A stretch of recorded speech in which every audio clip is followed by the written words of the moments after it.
આજે વખા ગ્રામ પંચાયતની ડેલિકેટની તાલુકા ગ્રામ પંચાયતમાં ડેપ્યુટી સરપંચની વરણી કરવામાં આવી. ગ્રામજનોની ઉપસ્થિતિમાં તલાટી અધિકારી શ્રી ગ્રામના તમામ આગેવાન મિત્રોની સાથે સરપંચ શ્રી સુરેશભાઈ ભગાભાઈ પરમાર અને ડેપ્યુટી સરપંચ શ્રીનું શું નામ છે શારદાબેન બદાભાઈ માળી કછવા ખૂબ ખૂબ અભિનંદન. બિનહરીફ અને આજે સભ્યશ્રીમાં શું નામ છે તમારું દરિયાબેન ગીગાજી, પછી શારદાબેન દિનેશભાઈ,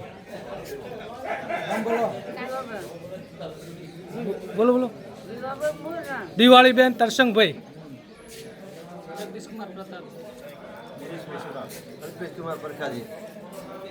ખૂબ ખૂબ અભિનંદન. કેવું હોય તો થઈ જાય.